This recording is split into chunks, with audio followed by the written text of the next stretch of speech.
आप सबको जय मसीह की। परमेश्वर का धन्यवाद देते हैं आज की सुबह दिखाने के लिए। एक और दिन परमेश्वर ने हम सबके जीवन में जोड़ दिया है। हम परमेश्वर को कोटि कोटि धन्यवाद दें। एक नया संदेश लेकर मैं पास्टर राज मसीह आपके सम्मुख उपस्थित हूं और आप देख रहे हैं मेरा यूट्यूब चैनल जिसका नाम है ब्रदर राज मसीह। मैं आपसे निवेदन करता हूं मेरे इस चैनल को और दूसरे चैनल्स को भी सब्सक्राइब करें, बेल आइकन को दबाएं ताकि नोटिफिकेशन आपके पास पहुंचे। नया वीडियो, नई जानकारी बिना व्यवधान, बिना रुकावट आपके पास पहुंच जाए। मेरे वीडियोस को लाइक कीजिए और शेयर कीजिए और कमेंट्स बॉक्स में आकर मुझसे ज़रूर बातचीत कीजिए। Praise the Lord. आज का संदेश बहुत गंभीर है और ये संदेश है कि कैसे शांत होगा प्रभु का क्रोध जब परमेश्वर हमसे क्रोधित हो जाता है। पहली बात तो हम ये देखेंगे क्यों क्रोधित होता है परमेश्वर। दूसरी बात कि अगर वो हो जाता है तो हम कैसे उसे शांत करें, कैसे हम परमेश्वर के क्रोध को शांत करें, कैसे हम परमेश्वर को मना लें। क्योंकि जो क्रोधित होता है नेचुरली ये बात पक्की है कि वो नाराज़ भी है हमसे। तो मैं आज आपके सामने 5 बातें बाइबल से ऐसी रखूंगा जो हमें सिखाएंगी कि हम कैसे परमेश्वर को मना लें। कि परमेश्वर को भी रूठने का हक है, परमेश्वर को भी क्रोधित होने का हक है, क्योंकि वो हमारा पिता है। Praise the Lord. तो बने रहिए मेरे साथ, पूरा संदेश सुनिए और इसे शेयर कीजिए ताकि और भी लोग इन बातों को जान सकें। ट्रू पर्स में आज का सवाल है कि दाऊद ने गोलियत को कौन से हथियार से मारा था। हम सभी जानते हैं दाऊद ने गोलियत को मारा था। जानते हैं तो कमेंट्स में लिख दीजिए, नहीं तो डिस्क्रिप्शन में आपके सवाल का जवाब मिल जाएगा। आइए एक प्रार्थना करते हैं छोटी सी, उसके बाद आज के वचन में चलेंगे।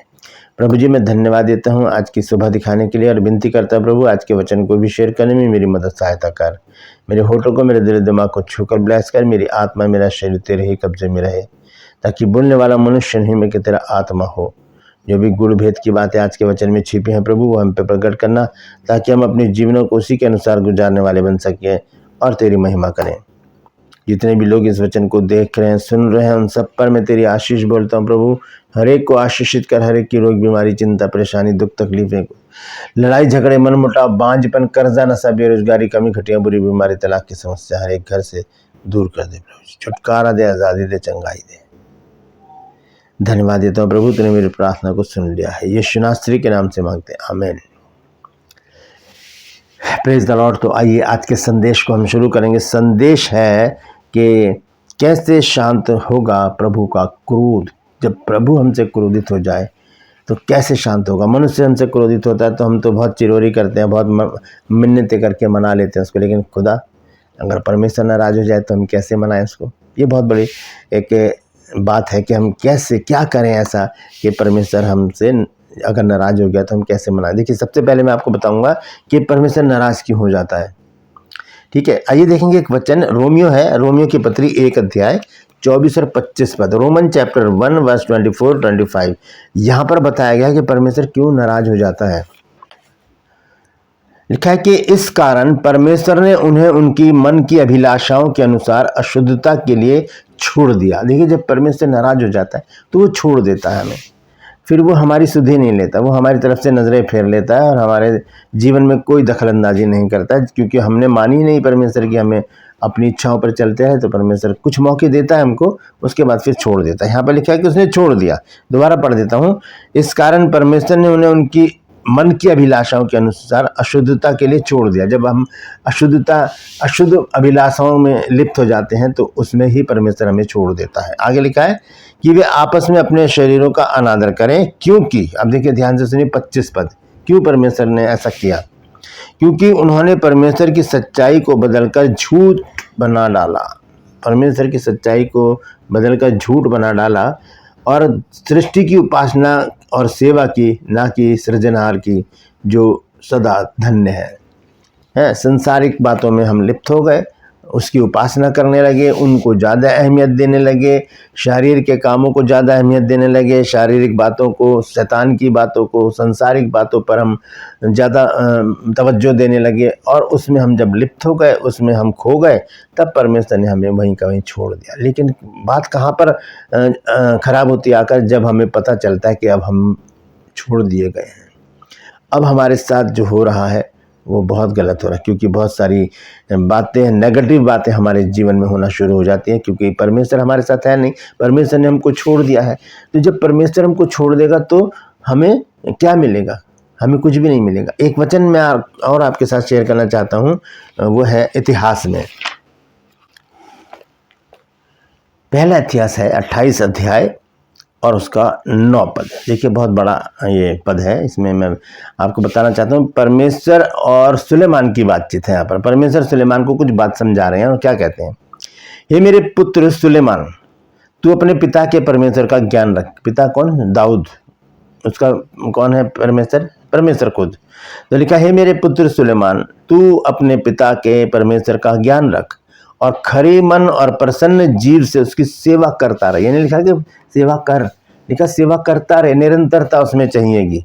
और आगे लिखा है, क्योंकि यहोवा मन को जांचता और विचार में जो कुछ उत्पन्न होता है उसे समझता है। यदि तू उसकी खोज में रहे तो वह तुझको मिलेगा, और यदि तू उसको त्याग दे तो वो सदा के लिए तुझे छोड़ देगा। ऐसी बातें जब मैंने रोमियो 1 अध्याय के 24-25 में आपको पढ़कर बताई है, वो बात अगर हम देख रहे हैं यहाँ पर, तो यहाँ पर लिखा है वो सदा के लिए हमें छोड़ देगा, हमेशा के लिए छोड़ देगा। और अगर परमेश्वर हमें हमेशा के लिए छोड़ दे तो फिर बहुत ही ख़राब बात हो जाएगी हमारी ज़िंदगी में। हम तो कहीं के नहीं रहेंगे, ना इधर के ना उधर के, हम तो नाश हो जाएंगे अगर परमेश्वर हमें छोड़ दे तो परमेश्वर को हम कैसे मनाएं ऐसी परिस्थिति में।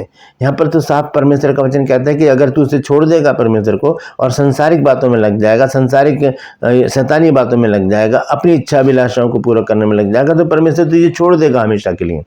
यहाँ पर यही कहा सुलेमान से परमेश्वर ने कि अगर तू अपने पिता के परमेश्वर का ज्ञान रखेगा तो अच्छी बात है, अगर उसे छोड़ देगा तो परमेश्वर भी तुझे छोड़ देगा। जब तुम्हें परमेश्वर की जरूरत नहीं तो परमेश्वर को हमारी क्यों जरूरत पड़ेगी? जब हमें नहीं है जरूरत परमेश्वर की तो परमेश्वर को हमारी जरूरत है ही नहीं। उसके पास तो बहुत से लोग हैं जो उसकी आराधना करते हैं, उसकी स्तुति करते हैं, उसकी बड़ाई करते हैं, उसके वचन को पढ़ते हैं, उसको ऊंचा उठाते हैं।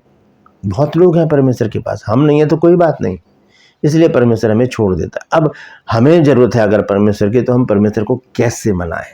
आइए इस वचन को हम देखेंगे, ध्यान से सुनिएगा कि कैसे हम परमेश्वर को मना लें। ये है पुराना नियम की एक पुस्तक है, योना नबी की पुस्तक है ना।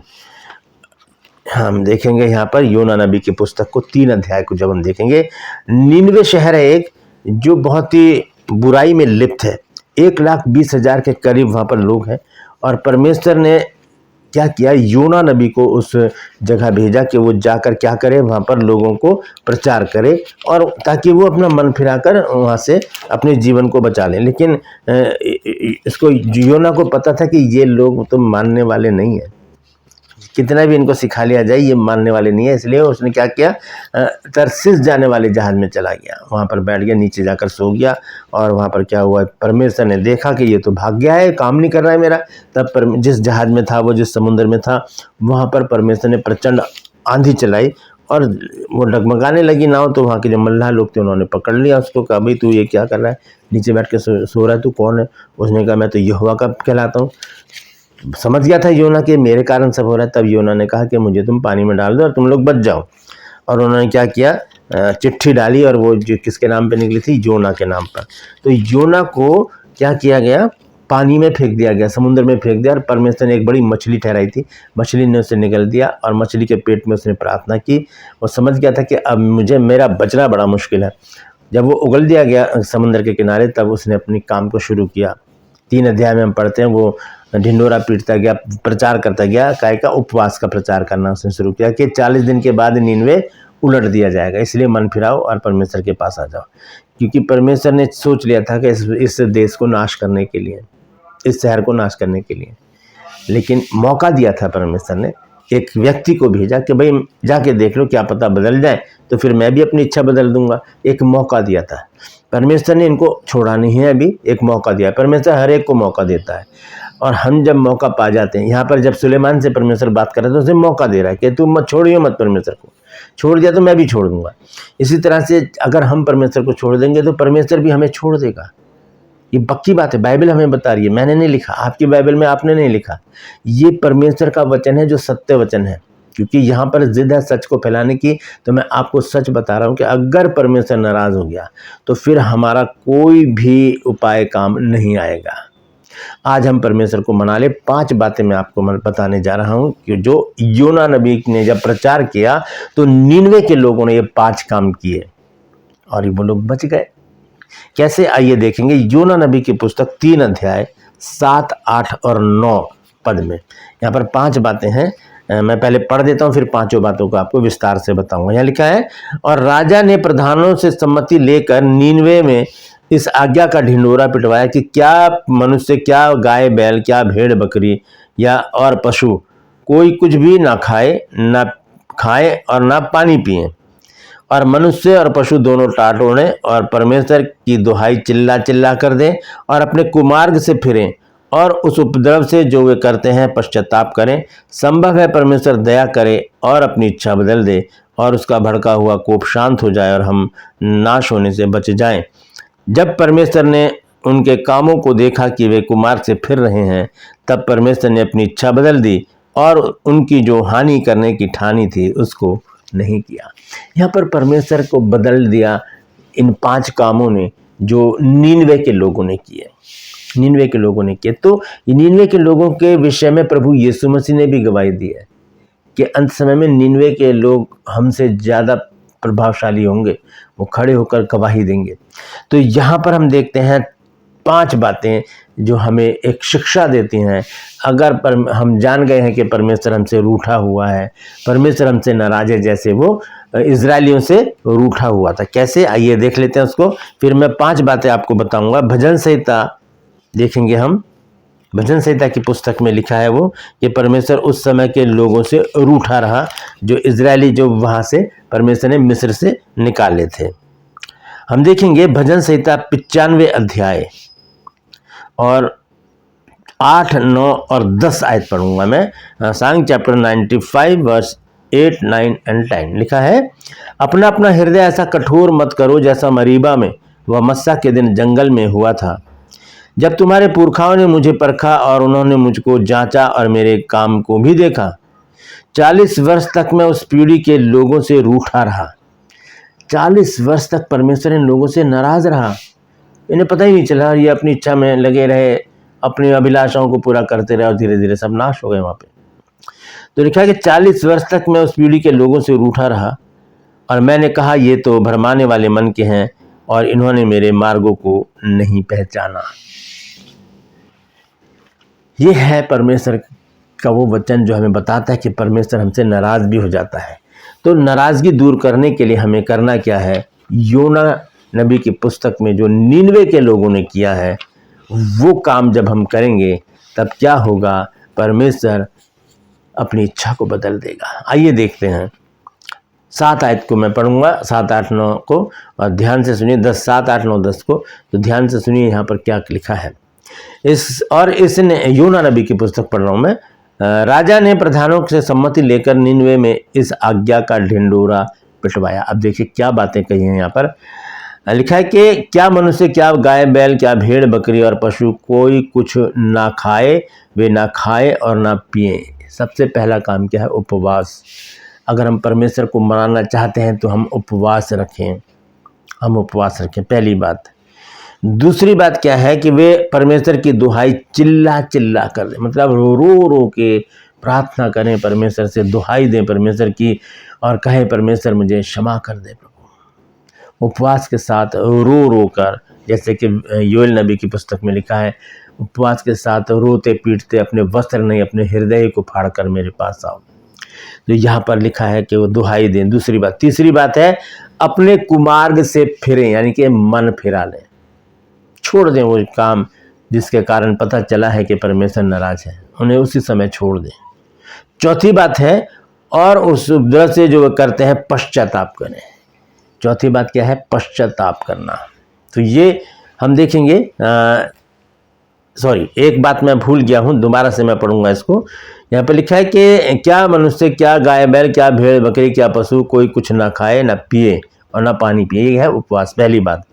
दूसरी बात है और मनुष्य और पशु दोनों टाट ओढ़े। ये मेरे से मिस हो गया था। टाट ओढ़े मतलब, टाट ओढ़ने का मतलब है दीन बन जाना, छोटा बन जाना, अपने आप को गिरा देना। टाट ओढ़ने का मतलब है राख के ऊपर बैठना। टाट ओढ़ देने का मतलब है दीनहीन बन जाना, छोटा बन जाना। दूसरी बात। तीसरी बात क्या है? दुहाई देना, यानी कि रोना। और उसके बाद क्या है? मन फिराना। और पांचवी और आखिरी बात है पश्चाताप करना। जब हम पश्चाताप करते हैं, परमेश्वर हमारे सारे गुनाहों को माफ़ कर देता है, हमारे पश्चाताप को कबूल करता है और हमें ज्यों का त्यों कर देता है। वो हमसे मान जाता है, हमारी देखभाल करता है, हमें क्षमा करता है और हमें भला चंगा रख के हमारी ओर दृष्टि करता है, हमें आशीषित करता है और हमें नया बना देता है। वही परमेश्वर आज से कुछ सालों पहले जब 99 में परमेश्वर ने ये काम किया तो ये वचन हमारे लिए सटीक हो गया कि हम भी अगर इन 5 कामों को करें, अगर जानते हैं कि परमेश्वर हमसे नाराज है तो ये 5 काम करें। लिखा है 10 पद में, क्या लिखा है देखिए, जब परमेश्वर ने उनके कामों को देखा कि वे कुमार्ग से फिर रहे हैं, तब परमेश्वर ने अपनी इच्छा बदल दी और उनकी जो हानि करने की ठानी थी उसको नहीं किया। फिर लाभ होगा, आशीषित होंगे, भले चंगे रहेंगे और परमेश्वर की महिमा करेंगे। Praise the Lord. तो ये 5 काम याद रखिए, बशर्ते कि हम ऐसा करें, लेकिन हमें देखना पड़ेगा कहीं परमेश्वर हमसे नाराज तो नहीं है। तो अगर परमेश्वर नाराज है तो आज ही परमेश्वर को मना लें और इन कामों को करके परमेश्वर को प्रसन्न करने का प्रयास करें। Praise the Lord. परमेश्वर इन वचनों के द्वारा हम सबको आशीष दे। यदि आज आपने कुछ नया सीखा है तो कमेंट्स में ज़रूर लिखिए और इस वचन को शेयर कीजिए ताकि और भी लोग इन बातों को जान सकें। ट्रू पर्सन में आज का सवाल है, आपको बताना है कि दाऊद ने गोलियत को किस हथियार से मारा था। जानते हैं तो कमेंट्स में लिख दीजिए, नहीं तो डिस्क्रिप्शन में आपको इस सवाल का जवाब मिल जाएगा। मैं आपसे निवेदन करता हूँ मेरे इन चैनल को सब्सक्राइब करें, बेल आइकन को दबाएं ताकि नोटिफिकेशन आपके पास पहुंचे। नया वीडियो, नई जानकारी बिना व्यवधान, बिना रुकावट आपके पास पहुंच जाए। मेरे वीडियोस को लाइक कीजिए और शेयर कीजिए और कमेंट्स बॉक्स में आकर मुझसे ज़रूर बातचीत कीजिए। आज के लिए बस इतना ही। फिर मिलूंगा एक नए संदेश के साथ, एक नया वीडियो लेकर। तब तक के लिए मुझे इजाज़त दीजिए, लेकिन अपना और अपनों का ख्याल रखिए और याद रखिए कि परमेश्वर अगर रूठा हुआ है तो उसे मनाना भी हमें ही है और कोई नहीं मनाएगा। Praise the Lord. परमेश्वर आप सबको आशीष दे।